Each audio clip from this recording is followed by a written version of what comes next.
Seja bem-vindo ao Jornal Regional. Os assaltos a caixas de multibanco aumentaram este ano face ao ano passado. Mesmo assim, a taxa de sucesso dos assaltos baixou, fruto da segurança mais apertada das caixas multibanco, como a tintagem de notas. 138 é o número de assaltos a caixas de multibanco apurado pela Sociedade Interbancária de Serviços, SIBS. O número diz respeito ao período de tempo entre janeiro e setembro de 2012 e representa um aumento em relação ao mesmo período de 2011, onde foram registados 113 assaltos. Ainda assim, segundo a SIBS, a maioria dos assaltos aconteceu sem sucesso. Apenas 1 em cada 4 assaltos foi bem sucedido para os assaltantes. Um número que a entidade quer sublinhar e que resulta de um investimento crescente nos sistemas de segurança dos multibancos. Em 2007, apesar do número de assaltos ser inferior, 121 ataques, o sucesso dos assaltos situava-se nos 46%. Hoje, a taxa de sucesso dos assaltos é de 26%. Os sistemas de tintagem de notas e a fixação ao solo das caixas são algumas das medidas já em prática. O Ministério da Administração Interna parece também preocupado com o assunto e já constituiu, no início deste ano, um grupo de trabalho para analisar este tipo de assaltos de forma a reforçar a segurança pública. No país existem 14.000 caixas de multibanco. E precisamente hoje, durante a madrugada, a dependência bancária do BPI em Preiró sofreu uma tentativa de assalto à caixa ATM. Por volta das 3h30 da madrugada, alguém arrombou a porta e tentou assaltar a caixa ATM, o que não se verificou, registando-se apenas danos materiais. No local esteve a PSP, que comunicou a tentativa de assalto à Polícia Judiciária.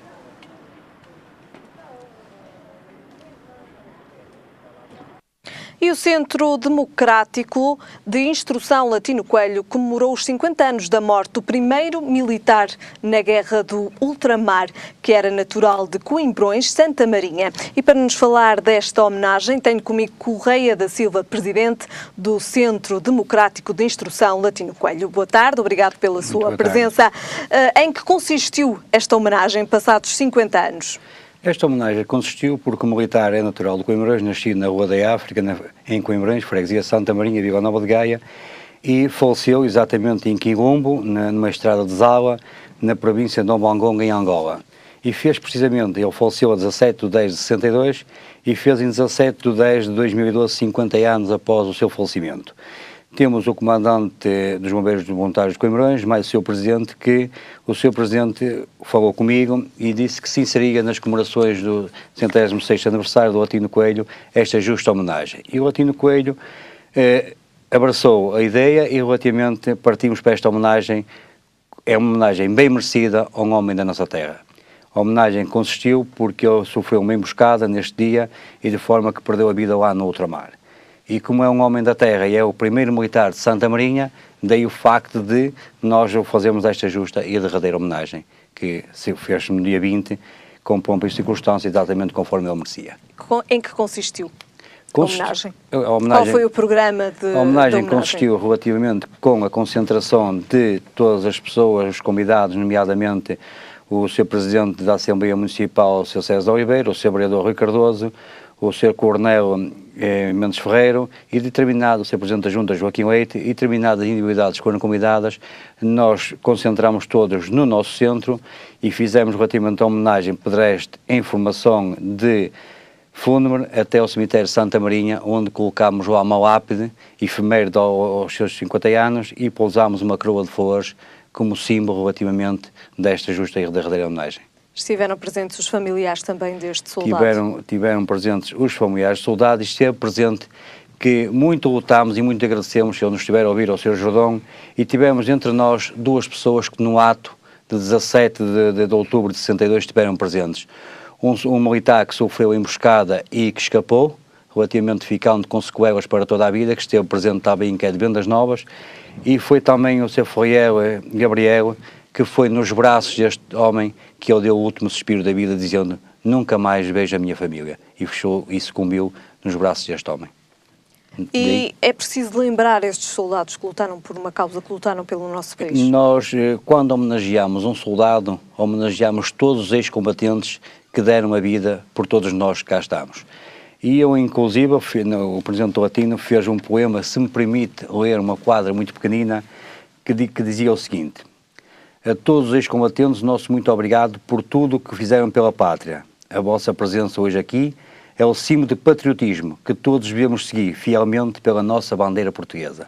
E termino com o seguinte: pela pátria dei a vida, lutei por todos vocês, deram-me lágrimas de despedida, fui militar português. Foi você que escreveu? Fui eu que o escrevi, com um sentimento nobre de quem tanto fez por nós, porque isto foi uma guerra relativamente que retirou milhares e milhares de pessoas de Portugal para esta guerra que, no fundo, sem justificação, a meu ver. Mas o trabalho destes centros estende-se também a outras áreas. Exatamente, estende-se. Esta direção, quando tomou conta relativamente destes centros, tem como bandeira principal na sua direção relativamente a componente social.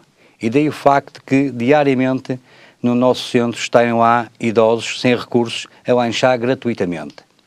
Graças aos apoios de determinadas casas comerciais que nos dão esse apoio, e relativamente à Junta de Santa Marinha, na pessoa do Sr. Presidente Joaquim Leite, que muito tem ajudado na nossa coletividade. Todas as últimas quintas-feiras de cada mês, na última quinta-feira de cada mês, fazemos um convívio com a Serce Gaia, onde recebemos 65 deficientes dentro das nossas instalações, onde damos um programa com música ambiente, música de karaoke, e no final oferecemos um lanche a estes deficientes que tanto precisam de nós. Esta é uma das bandeiras desta direção. Eu, como Presidente, tenho orgulho na direção que tenho, nos elementos que tenho, porque tudo fazemos para a vertente social ser alargada e estendida a quem mais precisa dentro da freguesia de Santa Marinha. E abrangem muitas pessoas? Abrangemos muitas pessoas. Todos os idosos sem recursos, porque o lema é idosos sem recursos por culpa do tempo que a vida te deu, vem lanchar o Latino Coelho gratuitamente. E é nesta componente social que o Latino abraça todo o idoso. E não só o idoso, porque nós, quando temos o lema do idoso, não é só o idoso que entra para a nossa porta dentro. Todas as pessoas sem recursos podem entrar dentro da nossa porta, que nós gratuitamente oferecemos o lanche a todos os idosos. Quem tiver dificuldades económicas e financeiras Poderá, pode então dirigir-se ao centro. Poderá dirigir-se ao centro e, obviamente, será bem recebido e bem atendido, sempre com o apoio das casas comerciais e com a componente relativamente da Junta de Santa Marinha, que é um parceiro aliado ao Centro Democrático de São Latino Coelho. E estamos aqui a falar também um pouco da história e também desta homenagem, mas como é que surgiu este centro? Este centro surgiu no ano de... Tem também, peço desculpa interrompê-lo, uma rotunda com o nome Latino Coelho. Pois, já lá vamos. A questão é esta. O Centro Democrático de São Latino Coelho nasceu como Centro Republicano no ano de 1906, mais concretamente a 9 de outubro de 1906.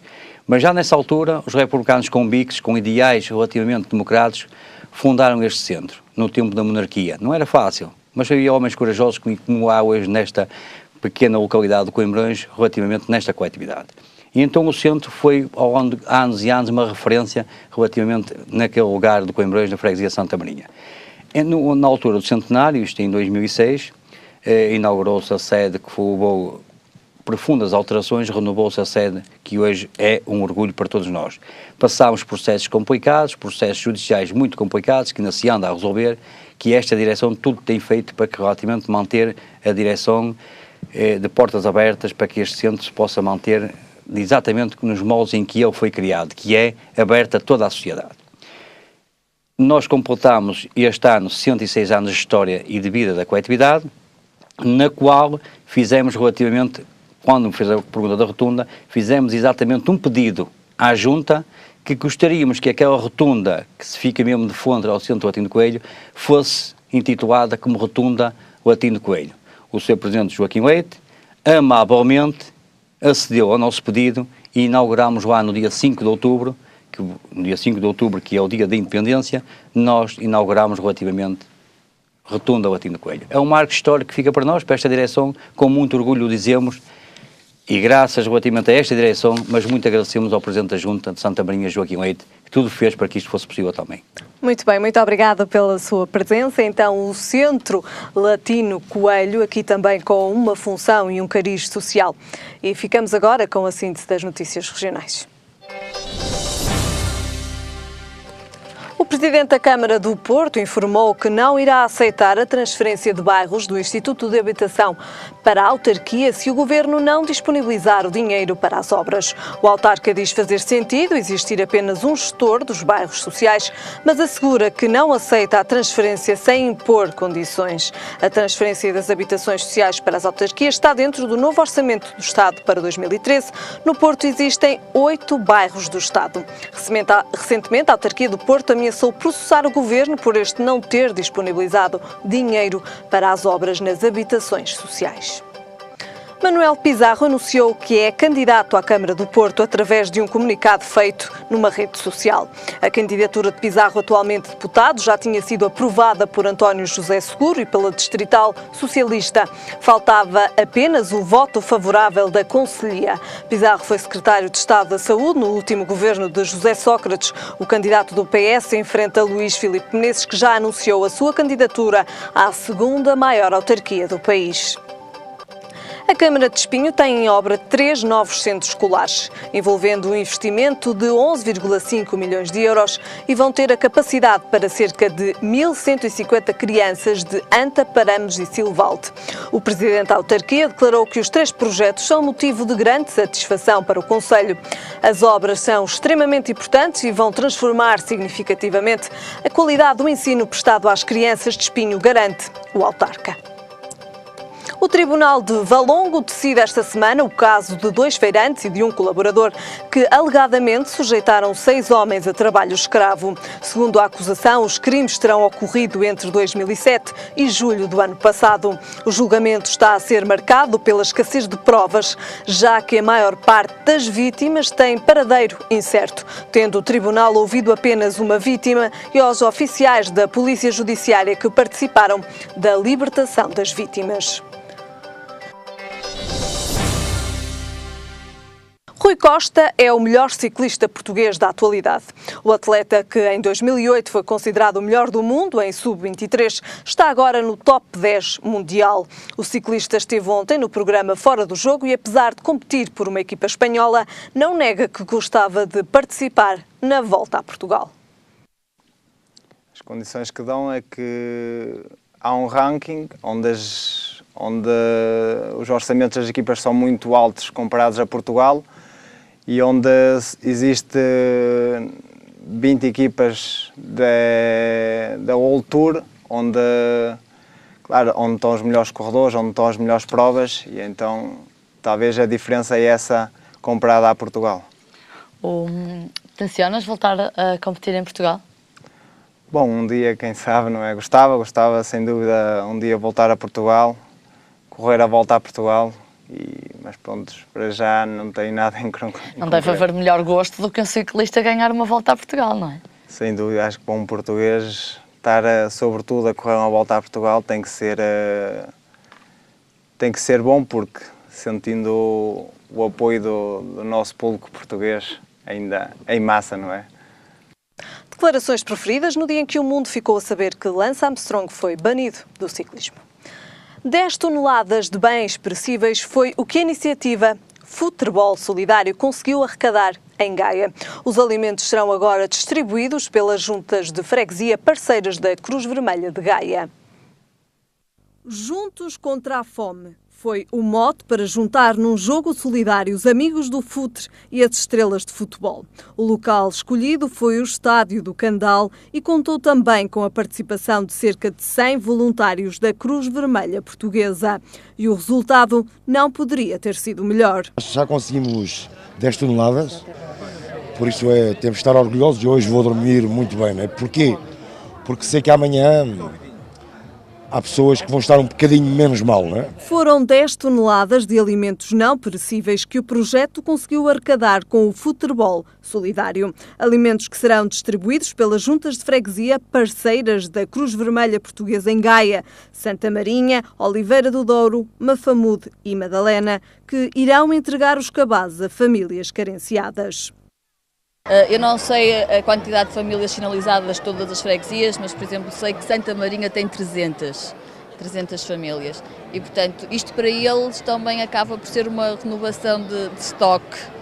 Foi uma forma de eles próprios conseguirem dar respostas mais eficazes e mais duradouras à população que servem.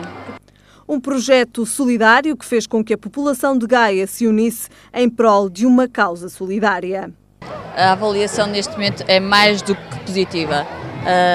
O resultado alcançado, de cerca de 10 toneladas, superou em muitas nossas expectativas. Primeiro porque temos todos muita a noção do período que estamos a viver e, portanto, não estávamos à espera de uma adesão tão grande em termos de fornecimento de géneros, mas felizmente o povo português é solidário, o povo português em geral e o de Vila Nova de Gaia em particular. Futebol Solidário, um projeto que juntou várias caras conhecidas, todos por uma causa: solidariedade. E o Governo vai alterar as regras do abono de família já a partir da próxima semana. E é precisamente para nos falar deste tema que tenho comigo Cancela Moura. Cancela, obrigado pela sua presença. Ficamos então hoje a saber que as regras do abono de família vão ser alteradas. De que forma é que esta medida pode ser encarada? É uma mais-valia para as famílias atualmente? Eu penso que será, mas também temos que ter aqui em conta que o abono de família é um benefício do Estado que cada vez tem menos beneficiários. Por exemplo, para dar uma pequena ideia, no final de 2011, ou hoje existem menos 30 mil beneficiários do que no final de 2011. As regras também alteraram. É verdade, mas significativamente. À medida que tem sucedido este contingente de cortes nos apoios de benefícios do Estado, do chamado Estado Social, os abonos também têm vindo nos últimos anos a ser sucessivamente, do meu ponto de vista, têm vindo a ser racionados em função daquilo que é a disponibilidade do Estado no apoio às famílias. E, portanto, esta medida, pelo menos, já foi muito bem recebida nas primeiras reações, mas também devemos eventualmente entendê-la como uma medida que tem uma certa dose de justiça, porque eu acho que é importante que, de facto, aqueles que são mais carenciados tenham um apoio mais efetivo do Estado e, eventualmente, segundo outros, será uma medida sensata. O que é que a medida em si pode trazer de novo? Vai ser publicada a portaria, que parece que será na próxima segunda-feira, que entrará em vigor. E o Ministro veio dizer que antecipará, no fundo, o apoio que neste momento é dado anualmente em função de uma declaração de rendimentos reportada ao ano anterior. Então o Ministro entende que esta medida deve ser dada de imediato, com o hiato de 3 meses, isto é, qualquer tipo de alteração de situação de desemprego, de alteração de composição do agregado familiar ou, eventualmente, uma alteração dos próprios rendimentos do agregado familiar, determinarão a possibilidade de as pessoas se dirigirem à Segurança Social, declararem, fazerem nesse lapso de tempo uma nova declaração dos seus rendimentos efetivos para lhes ser atribuído ou serem enquadrados num escalão de abono de família relativo a esses rendimentos para poderem usufruir desde logo, não estando à espera que efetivamente chegue ao ano seguinte para poderem usufruir deste pequeno benefício. Ou seja, isto é um ajustar mais rapidamente o valor do abono de família aos rendimentos das famílias. Sobretudo isso, isto é, se houver uma alteração dos rendimentos, imagina que num casal que um dos cônjuges fica desempregado, é uma situação que é contemplada, imagina que um dos cônjuges tenha ou nasce um novo filho, por exemplo, alterará o rendimento per capita, será também uma das situações. Qualquer destas situações importa que as pessoas se dirigem à Segurança Social para fazerem uma nova declaração de rendimentos e, portanto, não estarem à espera do ano seguinte para o fazer. Ao que tudo indica, esta medida vai poder, este abono de família vai poder ser alterado de 3 em 3 meses. Evidentemente, aquilo que se pretende é que, pelo menos, haja um hiato de tempo que passe sobre a última vez que se declarou rendimentos, que são 3 meses, para poder efetivamente atender-se a este benefício. Eu gostava de dizer que, por exemplo, o Presidente da União das Misericórdias, Manuel Lemos, aplaudiu a iniciativa, acha que é uma iniciativa interessante, porque no fundo é uma espécie de reavaliação que se faz antecipada daquilo que se pode dar às famílias, por causa da perda de rendimento, acha que é uma medida sensata. O Presidente, por exemplo, da Confederação das Associações de Pais, o Albino Almeida, também veio dizer que isto é uma correção de injustiças que possam existir, de facto é verdade, e acrescenta, e eu acho que isto de facto é o mais importante na medida, é uma maior flexibilidade deste apoio social. Isto é, há aqui uma certa dinâmica entre a situação dos agregados familiares e aquilo que o Estado pode dar. Convém aqui também não embandeirar em arco relativamente ao apoio propriamente dito, porque é isso que é importante, porque nós estamos a falar de um apoio que nós sabemos que são uns tantos euros por cada filho, quer dizer, não é uma coisa que ajudará e contará muito para agregados familiares de muito baixo rendimento, e isso é muito importante. Eu lembrava que neste momento, apesar dos famílias carenciadas, apesar dos menos de 30 mil, há 1.200.000 pessoas, ou quase 1.200.000 pessoas, que usufruem deste benefício, e efetivamente ainda vai sendo por este tipo de apoios que algumas pessoas encontram algumas saídas para o desespero daquilo que são as necessidades básicas de alguns agregados familiares. Já que estávamos a falar das associações, a Confederação Nacional das Associações de Famílias classifica como um pequeno paliativo esta nova regra para a atribuição do abono de família.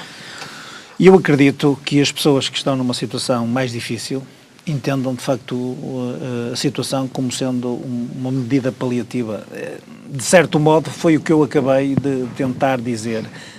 O apoio em si já é um apoio que tem vindo a ser reduzido de forma substancial nos últimos anos, à medida, e tem estado às vezes indexado ao rendimento dos agregados familiares, em função disso, até muitos de escalões já não terem acesso, inclusivamente, ao próprio abono de família, e eu acredito que, efetivamente, é uma pequena amostra daquilo que podia ser alguma justiça social noutros campos. Eu penso que a medida vale mais pela justiça que vem introduzir, pela dinâmica que vem introduzir, a flexibilidade que vem introduzir, para que se usufrua, no fundo, do próprio abono de família mais cedo, porque isto pode antecipar em 6 ou em 9 meses aquilo que poderia ser mais um acrescento ao abono de família, pelo menos é esta a ideia que efetivamente se pretende, e o próprio Ministro veio dizer que aquilo que se pretenderia seria que a Segurança Social chegasse mais cedo, de forma mais efetiva, àqueles que são mais carenciados. Confesso que, atendendo ao montante que está em causa, vale mais a medida pela justiça que vai introduzir do que propriamente a dimensão económica que isso possa traduzir em termos de apoios.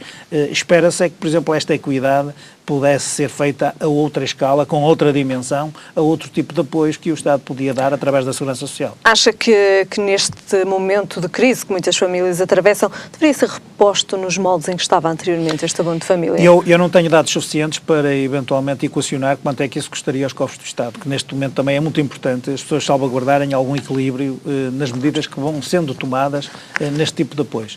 É importante que se diga, por exemplo, o elevado nível de desemprego que se registra acarreta desde logo, por exemplo, em contraponto a isto que estamos a falar, que o Estado tenha que dar mais subsídios de desemprego, e isso representa mais despesa e por isso, por exemplo, uma parte substancial do déficit há de registar-se por aí e, por exemplo, quando existem falências de empresas, que são aos milhares, o recurso que os trabalhadores fazem ao Fundo de Garantia Salarial acaba ele próprio por consistir também num apoio, no pagamento de indemnizações, que, no fundo, cava ainda mais esse tal déficit.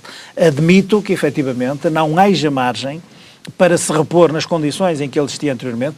Lembro que houve alturas em que o abono de família era generalizadamente atribuído conforme o número de filhos, e isso obviamente também não me parece muito justo em função dos rendimentos que muitos oferem e que efetivamente poderiam e deveriam prescindir em favor dos mais carenciados. Muito bem, para já então esta alteração às regras do abono de família para ajustar o valor da prestação social mais rapidamente às mudanças nos rendimentos das famílias.